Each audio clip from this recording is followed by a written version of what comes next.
So this is my Mini Cooper R53 that I've had now for a little over 6 months, and all I'm going to do is just quickly walk you through what's been happening in the last 6 months, where I've had issues and what I've been doing with it. I've not done a huge amount of mileage because I've had some time where it's been off the road, I've been travelling, I've been sick, but it's a project car for me, so I get to do stuff with it more than drive it quite often. But this is hopefully going to be a short video, just kind of walking through what I've done, where my problems have been, and getting you up to speed on that. Now, starting in the engine bay, there hasn't been a huge amount of work done here because everything's in a good place. So I've got some issues to work through, like when the car came, the intercooler had a little diverter which was held on by some sticky clips. They have come off and I need to find a good way of sorting that out. And as you can see, this converter isn't mounted well here. The other thing I've done is obviously I have given everything a service. I've also taken the airbox off, gone underneath to get to the gear linkage and cleaned and lubed all of that up. I had to clean and lube up both the bonnet stay clips so that the bonnet opened and closed nice and easily. And the main thing I've done, which is right down in the bells, is get the clutch and bleed that.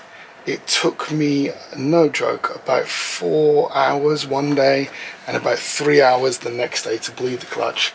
And that's using a pressure breathe system, trying it manually, trying the compression trick where you shorten it up, and all of that combined with overnight pushing the pedal down in the car overnight, that finally gave me a good clutch. Now, that's everything that's been done in the engine bay. As I say, not a lot's been done because obviously it's been quite well loved beforehand, so it's mostly just service items. To do though, I am actually going to install back aircon and replace all of my radiator hosing for fresh stuff that I picked up. So that's on my to-do list for the engine bay itself. But as you can see, not much has been done since I bought it. All of this was previously done. I would love to replace this intercooler. There's some bent fins. I'd love to clean everything up and give it a repaint, but for now it all functions and works quite well. So that's everything done pretty much under the bonnet. I'd love to replace these lights with the LED ones that I have in my wife's car, but again, for now, all works great. Staying at the front, what you can see, I've also replaced the wheels. I had a set of Team Dynamics 1.2s on there previously. The stud conversion had already been done, so I'd like to replace those studs with slightly shorter ones because I think these are too long. But I have put a 5mm spacer on both the front and rear for these wheels, and they are working out beautifully. I'm really happy with that. And I would also like to replace these tyres when they're due with something that's a bit more all-season rather than something that's a bit more summer season focused, because I do drive in the rain quite a bit. And I'm in England. Continuing the theme of things I replaced, I actually replaced, these were black initially and I've replaced them with white, so I've got more of a 3-layer white effect on the actual car because it was a bit too black overall for me. And as you can see around this side, I've actually put a little bit of edging trim just so that when I go into car parks and everything else, I don't ding up the actual paint too much. Although this car's paint needs a lot of love, it desperately needs a repaint and a polish.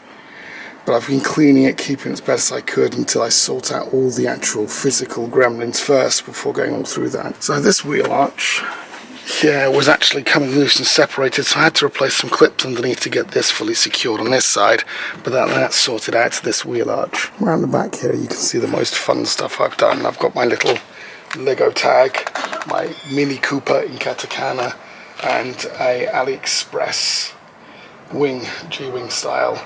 And along with that I had to replace that and put a standard Cooper spoiler on top. So that's pretty much everything here done on the back. And those are pretty much all the external mods. Obviously a bit of service work in both of the rear lights that needed cleaning out to make sure that they're sorted. Now we'll kind of move on to the interior where I've had to just spend quite a bit of time.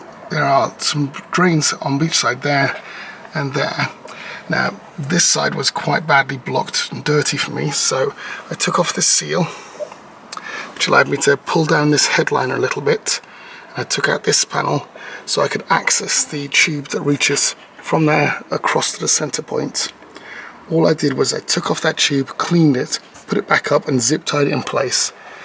tested with running water and it now runs clear. But what was happening was water was running down here, through the inside along here, through along here, into this bottom section, along into the bottom and straight into my battery compartment. I understand it's quite a common fault, so if you got water, it is a 5-minute job and it's not too bad to do. The other thing I've done in the back here is you can see sound deadening is put into place. That's because this car was a track car and I wanted a bit more noise reduction. Finally, this little battery cable here, the yellow adapter on the positive to this main block here, is actually used as part of the airbag warning system.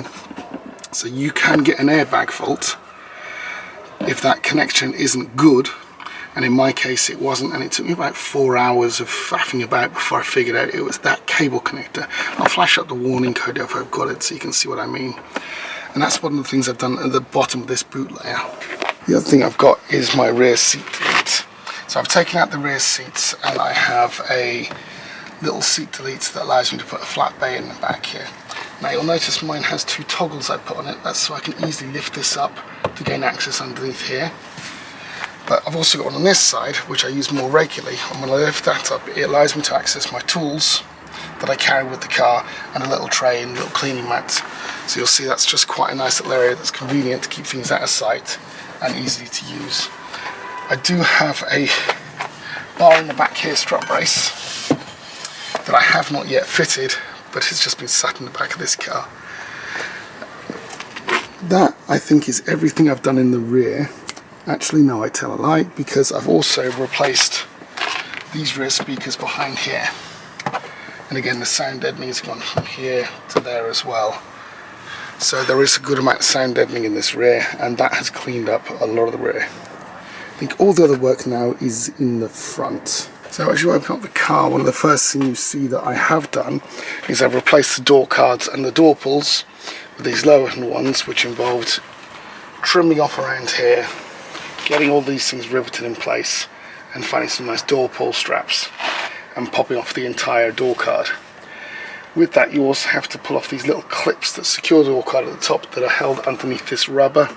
It's not a difficult job, it's just a little bit time intensive. I wouldn't recommend the low hung ones because of this setup here. I have since found that there are another set of door cards which come with the straps that replace the handle, so you can pull a little strap, which makes this a much neater arrangement. But for now, this works quite nicely for me. Coming into the car, you can see I've got some Sparco R100 folding seats on an adjustable seat base. I've also got myself some nice little mats just to protect the carpet a bit more. These seats are done with airbag resistor deletes, so that the airbag light doesn't appear on the car, and also the seat belt connection still works, so that's in a good place. The other thing I've done on this side, which took far too long, was sort out my BCM issues. I had faults with the BCM and also a K-bus wiring fault, which was running along here, and this K-bus had a short in it somewhere past here, so I actually cleaned that up so that works now, so I don't get a K-bus fault. But at the same time, my BCM module went around the back here and that got replaced. Also on this door, because apparently this is the door that everything happened on, was this hinge needed to be replaced, so that was done, which is quite an awkward setup. Okay, on the dash area I've got a few things set up. So I've got cable running up to my quad lock, so that's powered when I go through. I've got my open little gauge here to show me the gauge readings that's additional, and all of that's gone in after setup, so that was quite a pain to move across. I also moved across to a single clock unit rather than a 2-clock unit, which was what he initially had, and that twin clock unit wasn't actually configured correctly, so you'd see some quite obvious error lights and errors with that. So that's why I switched back to the single pod till I can figure out how to sort that out later on. And I think that's pretty much it from the driver's side. It's all pretty standard up until now. Just taken a long time to fix a lot of the wiring issues. One of the things you can see in the car itself that's quite one of the things you touch and feel like, so I replaced the handbrake handle and the gear knob with some carbon fibre ones, again off of eBay and Amazon. I think it was at eBay. They were quite cheap to actually get done. I think it was 30 quid for the knob, 35, and 20 for the handbrake enable. That was quite easily done. The reason I was doing that is just because touch and feeling of the old one felt a bit grimy and it was a bit loose. The other reason I did the handbrake was I had to actually replace the handbrake micro switch, which was a bit of a pain, so all of that had to come out anyway. So while I was doing that, it seemed sensible just to get in there and get that sorted. Other than that, I think the main central changes are actually in the main centre, so I'll bring you around on the other side for that. On this side, you can see I'm actually taking the glove box out and just using it as a shelf, because I found that was more usable for me, because the actual glove box mounting kept breaking. The other thing you can see is I put in aftermarket stereo. When this car didn't come with a stereo or speakers, so I've actually sat down and gone through and got all of that sorted and fitted out. The other thing I've done is I had to replace the lower switches there, because they had a fault in them where when the lights were on, there was some short in that unit, and that light would then stop anything else on that switch panel from then working. So that was an easy replacement, but a bit of a pain to diagnose, because it only happened when the lights were on, and I only found out when I started to undo my windows that the lights were on. And I think that pretty much sums up all of this main section inside. It's all been quite easy work so far, with the exception of the headliner. You'll see here that we have a black headliner in place. That's something I've done myself because the headliner was dropping. Now mine actually has a minor bit of damage in this corner from water where it's previously leaked, hence why that's a bit more ripply than everything else, and everything else is nice and smooth. Headliner is actually not a bad one to replace, it's just a right pain to get it out and in. Overall, as I say, I've had this car about 6-7 months now. The Ultra Gauge I found was quite a nice addition to see dials that I weren't missing, because I think the previous owner had the same idea, which is why he put the twin clocks in, and he kept the main central clock because that's actually where all the information is, so he couldn't switch across to those additional dials. I popped in the Ultra Gauge. I find it's quite useful. The only problem I've got is from my viewing angle and my seating position, it's a little bit awkward to read everything on there at the moment, so I'm going to start playing around with how that actually kind of reads going forwards. Now, it's been a pretty smooth 6 months considering I bought a bit of a rotten car. I did have, as I say, a lot of issues with the K-bus wiring. Getting that sorted took a long time. Once that's sorted through, I've had since then quite a few small electrical gremlins. I mentioned the airbag light. Now, because I just replaced the seats, I was wondering if the blocking plate were there, sort of banking plug I used to put a resistor in for the airbag light wasn't working. So I've been playing around with that, trying to diagnose it, seeing if the fault would move between either seat, and it didn't. It turns out it was that wire in the back there, which again just took me an incredibly long time to diagnose, but for then was a quick 30-second clean-up fix. So those were my two big scary faults that took a while. The clutch, however, is a nightmare to bleed, and I'm really not looking forward to getting back underneath there, because I do have a lot more work that I still need to do, which is what I'm going to kind of go on to next. So the work I need to do next is my steering angle steering wheel sensor. That's in the steering shaft itself, underneath the dash somewhere. I do have one to replace in, but that gives me an error of my traction control light. Until that's fixed, I have one light on my dash, which is my traction control light. It's actually my traction control and tyre pressure light. Those two come on when there's a steering angle fault. And I can see that that sensor is at fault using my OBD2 reader or using ISTA, I think it's called ISTA, the BMW software. So I can see that measurement fault and fail out. So that still needs to be done. I've also picked up now enough of the aircon units, so I should be able to install aircon back into this car. This car did come with aircon originally. All the equipment's there for it inside the car, so the actual units and switches are all set up for the aircon, the actual auto setup, the BCM setup for that as well. The main tubes for the aircon are in place, but they're cut, so I have got replacements for that. Do have a new compressor, do have a new condenser, and so that should all be able to be something that I can do next when I've got a few days off. The other thing I've got is there's a boost gauge in this car that sits on the right hand pod here. I'd like to get that fixed or working or replaced by something else, because it just bothers me, and who doesn't love a boost gauge? So those are the big things that I've got coming up next. I've also got a As I mentioned on the rear there, a rear strut brace across the top to fit.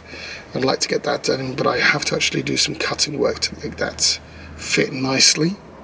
So that's up on my list. And I have the parts for. I also have an under tray, a metal under tray from Orange that I'd like to get fitted. I picked that up second hand off Facebook Marketplace, but again, I've not done that until I've sorted out my aircon. So I've got a nice series of complex things that I'd like to get done next. It's just finding time to do it when the weather's good, and really if I'm not doing something else, because that's the problem. This is my toy car. I always find there's something else to do as well. So that's due to get fitted, and once those are in place, I'm going to be in a much better situation. I can start making things look cleaner and better. There are still some bits of trim that I'm missing. There are the 2 pieces of trim just around the hazard warning light and the button that changes how bright the dash lights are. They're missing a bit of trim.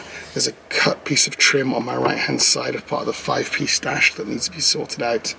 I'd like to replace the A, B and C pillars with black ones, just because I think that would look nicer now that I've got the black headlining and the same with the black visors, getting them sorted.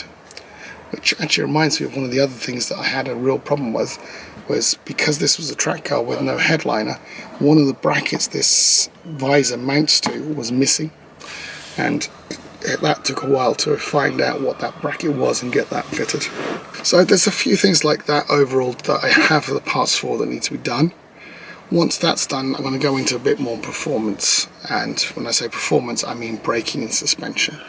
I have had to change the springs on the front and rear, because when I first got the car it was on lowering springs, which in Brighton with speed bumps meant I scraped everywhere and it was infuriating. So I have replaced those with stock springs or OEM like springs, but I would like to put in some coilovers so I can adjust the ride height a bit nicer for that. Again, with that I'd also like to upgrade the brakes all round to the R56 brake setup, because I think the braking on this, it encourages me to drive like a lunatic or a bit of a hoon moment, and I like to be able to stop.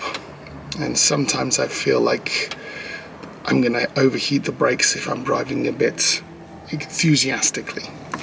But the brakes are generally fine, so I don't really have too much of an issue with them. I just think it would be nice to get done. So I would like to replace the brakes, and we'll do that all the way around. Again, suspension upgrades. I do already have adjustable arms on the rear, so there's not too much adjustment I kind of need to do other than putting some coilovers on. But then I think while I'm under there, it will be good to kind of take off and refurbish both the front and rear subframes. So they may be things for the future. But 6-7 months into this car, when I have driven it, it has been an absolute blast. Yes, it's a pain. There's a lot of bolts. I'm paying for 20 years worth of people tinkering on this car previously, but I'm having a great time. So if anyone's looking for an R53, I do recommend it. They are a nightmare when things go wrong, and it's mainly the electrical things when they go wrong. They're a pain in the ass to chase down, but you can get all the parts quite cheaply. BMW still source some of the parts. I mentioned my visor part that I actually got direct from BMW.